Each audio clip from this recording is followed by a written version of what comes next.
Sports events attract big crowds, celebrity athletes, and the potential for attacks.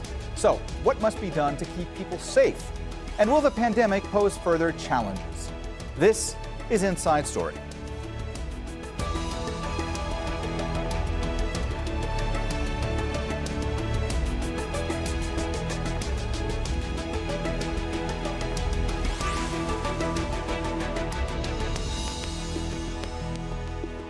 Hello and welcome to the program. I'm Mohammed Jamjoom.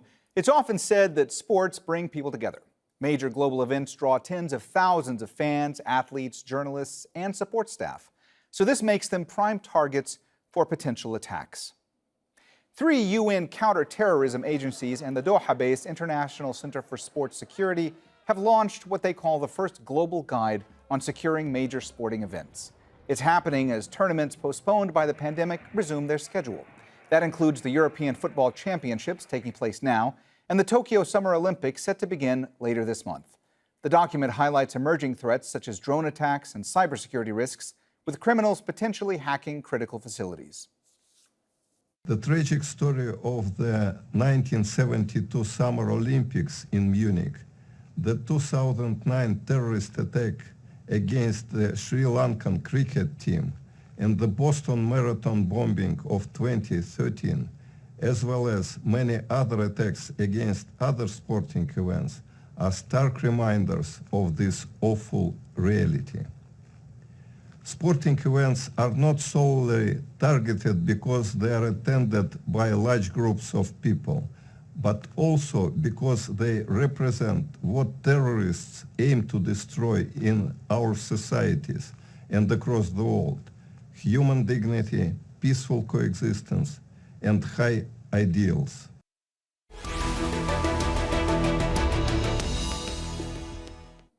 All right, let's bring in our guests. In Florence, Massimiliano Montanari, Chief Executive Officer of the Doha-based International Center for Sports Security.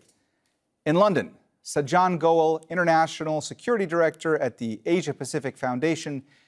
And in Northampton, UK, Andy Bodfish, a sports commentator. A warm welcome to you all. Massimiliano, let me start with you today. The guide that was published outlines ways to best protect major sporting events. What are some of the measures that need to be taken to mitigate risks? Yes, first of all, thank you very much for your invitation. I'm very glad to be here with you today. Let me just say, first of all, that the guide is an element of a program which is called the UN Global Program on the security of major sporting events and on the use of sport to prevent violent extremism. So the document was conceived to be an instrument at the disposal of policymakers in order to mitigate risk associated to the organization of major sporting events. So the overall vision of this document that was developed by the ICSS jointly with the other partners of the UN Global Program, particularly the UN Office of Counter-terrorism, UNICRI, and the UN Alliance of Civilizations, is to protect major sporting events as common opportunities for the international community. So when we talk about events like Olympics or World Cups or others, we are talking about geopolitical events. We are talking about amazing economic drivers, accelerators. So there is a need, let's say, to protect such opportunities throughout collective efforts and through a strengthened international cooperation. So this is what the guide is about. Is a reference document to support decision and policymakers and guiding them in this journey, which is called, let's say, planning, execution, and legacy of major sporting events. So, John, what are some of the biggest threats that are facing the world of sports today? And is terrorism as big a threat or a potential threat as it used to be? Well, it's an important question that you raise. If we were having this discussion, say, 18 months ago, we wouldn't be talking about the concern about the pandemic of COVID-19 and how that's actually ultimately caused huge disruption to mega sports events, to events potentially like the Olympics, which got postponed as a result of this, Euro 2020 or potentially Euro 2021, depending on how you want to frame it. Terrorism, unfortunately, has been a specter when it comes to these national sporting events in the past. We know that we have seen, in fact, that terrorist groups that want to create disruption. They see it as an opportunity to get oxygen or publicity with the world's media cameras focused on them. In your package, it mentioned briefly about the 1972 Munich Olympics. That was perhaps the most infamous one. But we've also seen in bilateral sports events, terrorists trying to cause disruption. In the 2015 football match between France and Germany at the Stade de France in Paris, 3 suicide bombers who tried to get into the stadium but were prevented detonated their devices outside.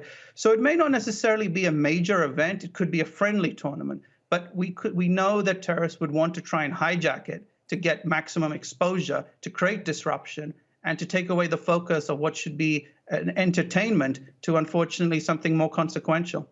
Andy, as we were just hearing Sajjan say, I mean, it used to be more of the focus when it came to securing major sporting events. You know, the talk used to be mainly about, you know, terrorism, the threat of terrorism or some kind of an attack. Now that seems to have all changed because, you know, the major concern right now, especially when it comes to something like the Olympics, is COVID-19. So from your perch, I mean, the huge concern being COVID-19, you know, how worrying is it going forward? It certainly is worrying. But then again, you know, with these sort of big decisions way above all our heads taken to run these events, you just have to get on with it. I suppose the complication with the Olympics is you have a set of regulations for entering Japan, and then athletes and media and so on coming from all over the world, they each come from a place with a different set of sort of exit and entry regulations themselves. So it's sort of standardizing that procedure and channeling everyone into Japan with different sort of vaccination backgrounds, different COVID histories in each nation. I mean, it's an interesting point you raise about, you know, sort of contingencies against terrorism in the past. I mean, they don't get rolled back now. Sort of, you know, it's a bit like going through an airport. We will never, ever go back to the time before sort of you were just able to take water bottles through onto a plane. So they are in place now, and you get used to that new normal. And I think it will be the case with the sort of the transition we're seeing at the moment with sort of COVID precautions, you know, sort of leaving nations all around the world and entering Japan. That will just become the new normal now. And, you know, we're in the process now of just getting used to it, really. Massimiliano, Andy there was talking about, you know, getting used to this new normal, especially when it comes to sporting events going forward. Did COVID-19 factor into the recommendations that are outlined in the guide? Yes, the guide envisages one whole section dedicated to the impact of COVID-19 on the security measures to be adopted for the protection and security of major sporting events, but also suggest ways to take advantage of the investments that were done to mitigate and to manage COVID-related threats in order to have a positive impact in the security and safety field at large. So we try to look at the two elements, you know, through an integrated approach, which is also, let's say, the line and the trend, you know, which has been agreed within the international community since a few years, to have an integrated approach between security, safety, which also includes health and services. So, John, from your perspective, what are some of the most vulnerable targets when it comes to sporting events these days? Well, when it comes to the actual infrastructure, the stadiums, for example, we've seen very effective, robust security procedures being implemented over the last 2 decades, which has had to have a balance of effective security, but also not to curtail the festival, the environment, the positive feelings and vibes that are trying to be created for people and spectators to attend. Where we see a vulnerability that still remains is, for example, when teams are traveling on their buses and coaches directly to the stadiums or to different locations. That tends to be the vulnerable point of view. 2 examples that spring to mind. One was the 2009 a terrorist attack on the Sri Lankan cricket team that were traveling in Pakistan to the stadium. And that resulted in the entire tournament, the tour, being cancelled. And it actually had devastating effects for Pakistan because no one wanted to play cricket there for well over a decade. There was also the 2010 African Cup of Nations when the Togo football team was traveling through the Angolan enclave of Cabinda, and a local militant group targeted their bus, actually injuring several people on it and a few being killed. So it's not necessarily the stadiums that are always going to be the target. It's potentially the travel routes, which terrorists are doing reconnaissance, which needs also to be factored in. Andy, I saw you nodding along to a lot of what Sajjan was saying there, so I wanted to see if you wanted to jump in. But I also wanted to ask you to expand on a point that Sajjan was making there when it comes to trying to maintain a certain festive atmosphere at sporting events. I mean, are sporting events less fun for the fans, for the spectators, when they are too heavily policed? It's such a tough one. I think you're being sort of perfectly cold about it, probably, to be honest. But we're now, we're now in the throes of sort of realizing that we've all got to just sort of, knuckle under for the greater good, really. I mean, when the sort of fresh, more robust airport security checks came in, what was it? After the sort of the foiled attack in the early 2000s, and sort of water bottles being checked and so on. I mean, immediately that became less fun, but it hardly stopped us all flying around the globe. So on a purely sort of superficial, instant reaction level, yes, things are a bit more of a pain now. But at the end of the day, it's the pull of sort of live sport, the buzz of the spectacle, the buzz of actually being part of something. It's probably too early to tell whether, sort of COVID restrictions have had a, serious detrimental impact in terms of sort of footfall at stadiums and so on.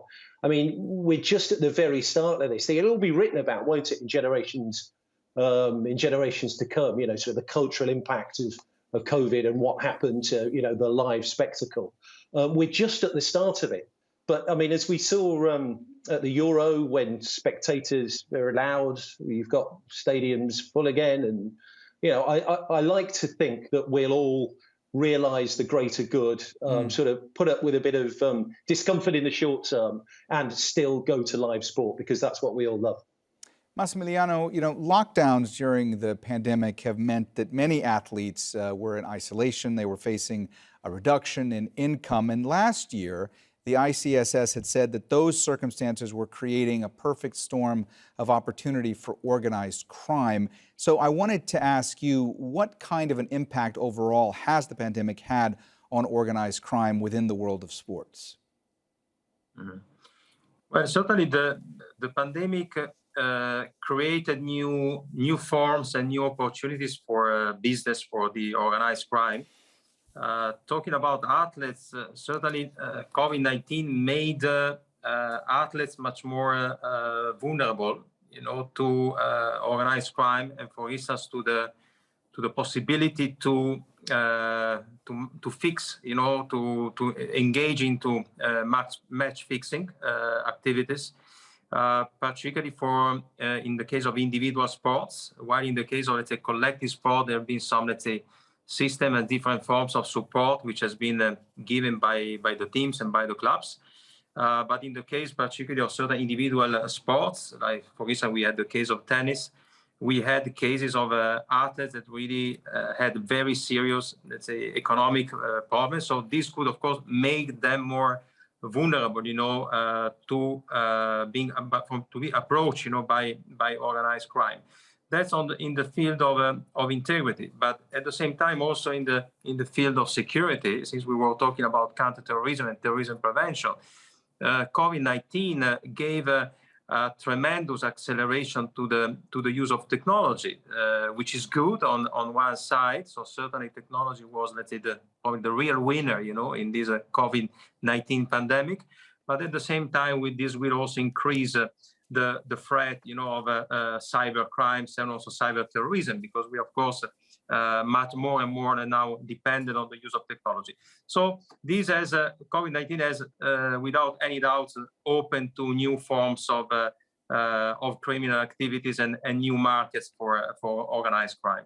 So, John, you just heard Massimiliano there talk about cybersecurity, cyber attacks. Let me ask you, how much of a threat are cyber attacks right now when it comes to these types of events? Well, we are seeing almost on a weekly basis news stories which reveal that there was a cyber attack on a major company's website or domain, and it made it inaccessible. Critical national infrastructure has also been affected sometimes by cyber attacks. And this is unfortunately the ongoing challenge, because it's also hard to anticipate or to prevent or preempt. It is also evolving the technology and the ability to utilize it to cause disruption, to cause chaos.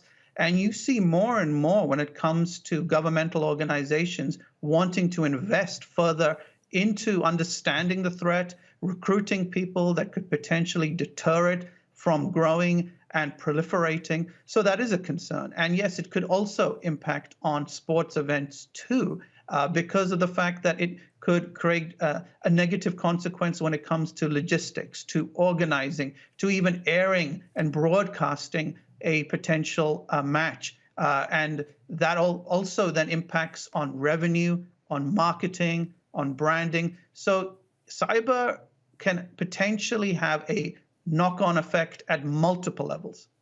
Andy, whether it's COVID-19 we're talking about or just other more general or even emerging security threats, what are some of the biggest lessons that have been learned when it comes to sporting events, when it comes to trying to make them more secure?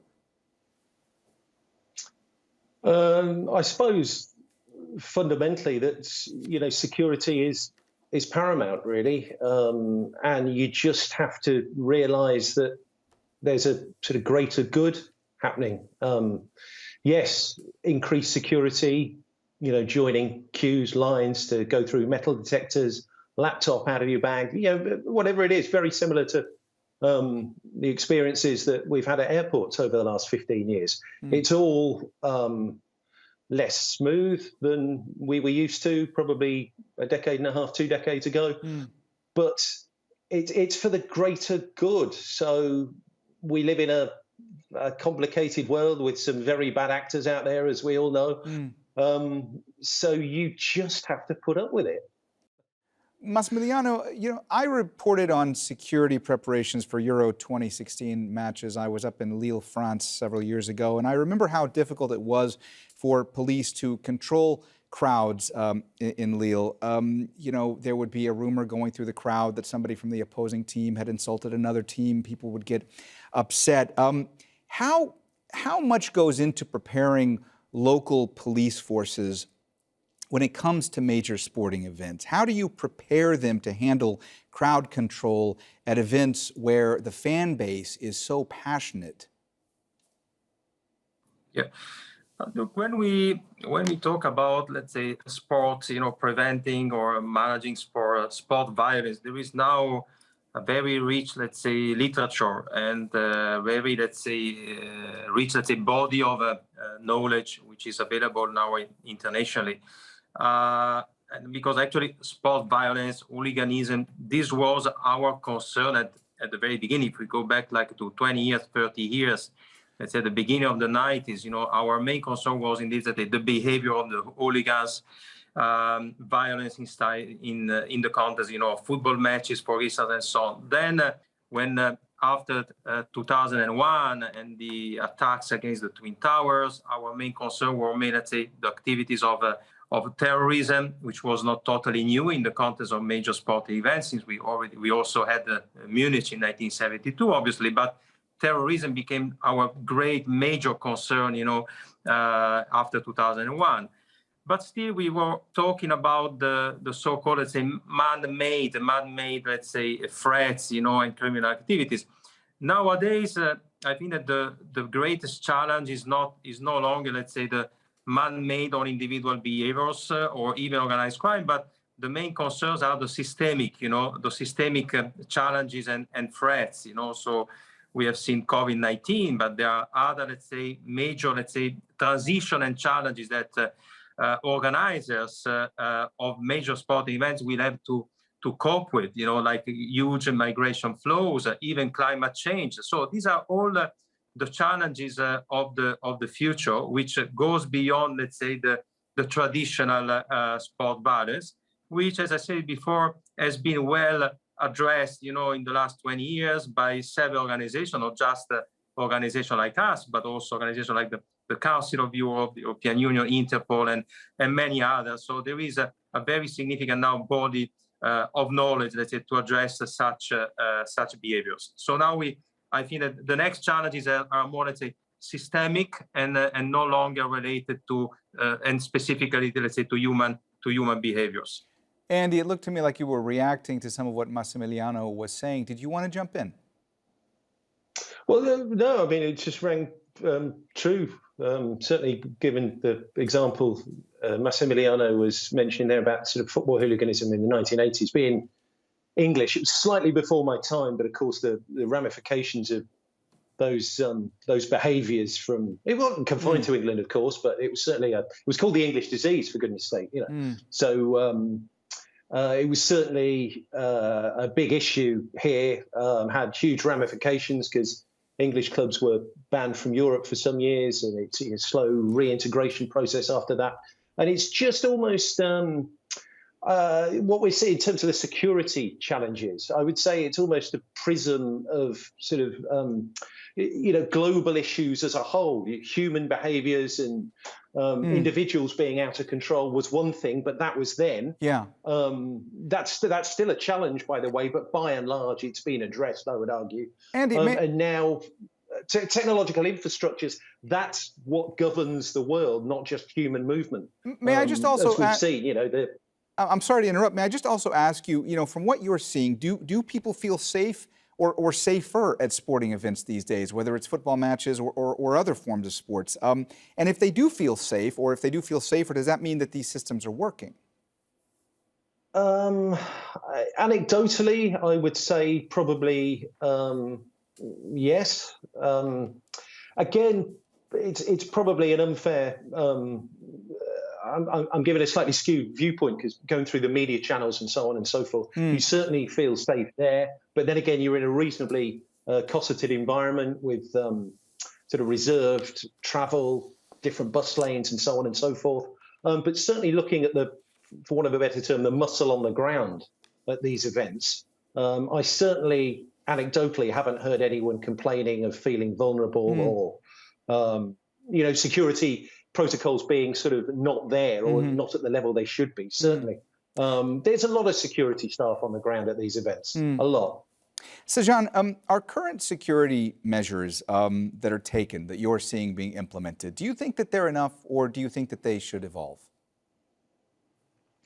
Well, they have been effective up till now. And in terms of evolving them, that will also be dependent on the nature of the challenges and the threats. Sometimes, again, very unpredictable to know. And in terms of how we look at sports events and the security, I kind of would use the term BC, as in before coronavirus and after, because it has changed quite significantly.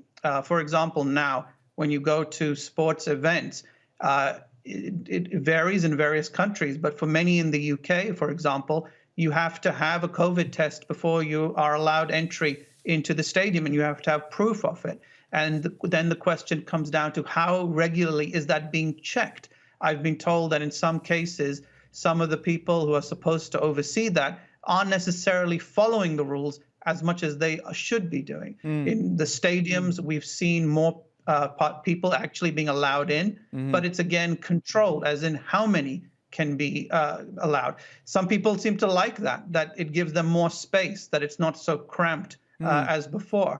But I hope that over time we will get back to a degree of normality where the stadiums will be packed, because there is nothing better than a live atmosphere where you are supporting your team and where you can have exhilaration and despair in the space of 20 seconds or less even. That's the goal. That would be the desire. But then we also have to keep in mind that if we get complacent about now, there could be nefarious actors, criminal groups, terrorist entities that will want to exploit the situation in the future. So alertness, awareness is also very important. All right, well, we have run out of time, so we're going to have to leave the conversation there. Thank you so much to all of our guests, Massimiliano, Montanari, Sajjan, Gohel, and Andy Bodfish.